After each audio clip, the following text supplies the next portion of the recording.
Yasukuni Shrine, established in 1869 at the order of Emperor Meiji to commemorate those who died in service to Japan. Located in Chiyoda, central Tokyo, around 2.5 million souls are enshrined here, including some convicted of war crimes during the Second World War.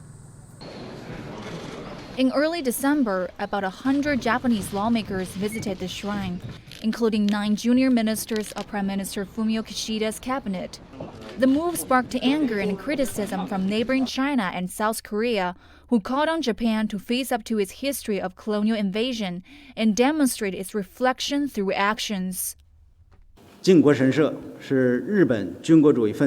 Yasukuni Shrine, where 14 World War II Class A war criminals are honored, is a spiritual tool and a symbol for Japanese militarists to launch a war of aggression. The visit of Japanese political figures to the Yasukuni Shrine once again shows Japan's wrong attitude of refusing to reflect on its history of aggression.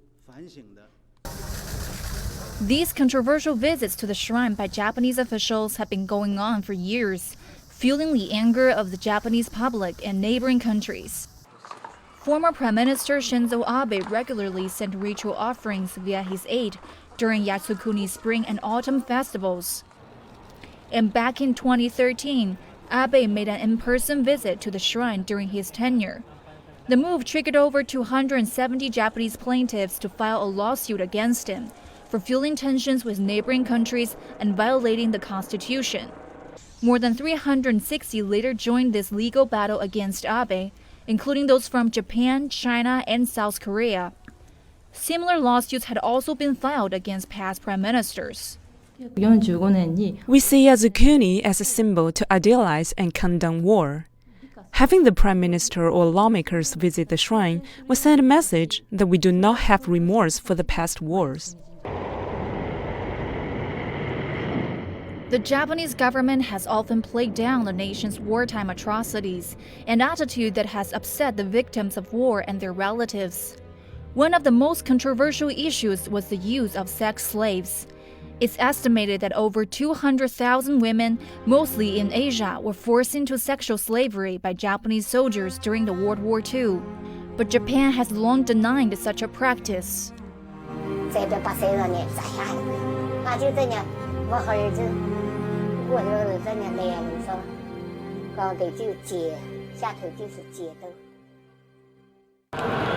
In contrast to Japan, German politicians have expressed remorse for the nation's role in the world wars.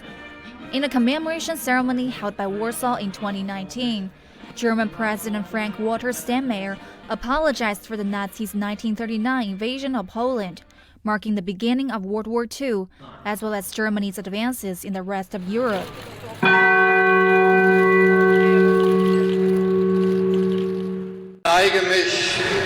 I bow my head in grief before the victims' pain. I ask for forgiveness for Germany's historical guilt, and I recognize our enduring responsibility. And on the 75th anniversary of Nazi Germany's official surrender to Allied forces, senior German officials, including the President and former Chancellor Angela Merkel, held a commemoration in Berlin. They laid wreaths at the memorial for the victims of the war and violence. We need to keep Europe together. We must think, feel, and act as Europeans. If we don't keep Europe together in and after this pandemic, we will prove not to be worthy of May 8th. In Germany, the horrors of wars are remembered through monuments to the victims. In Berlin, the memorial for the murdered Jews of Europe is dedicated to the over 6 million Jews that were killed by the Nazis. The monument, made out of 2,711 concrete slabs in the center of the city, resembles a cemetery. It opened in 2005, 60 years after the end of World War II. Historians say the past must be remembered. No one expects of later generations that they feel guilty in the view of acts that were committed long before their birth by Germans in the name of Germany. But the responsibility for your own country always includes the will to face up to the whole history of this country, and that goes for all Germans.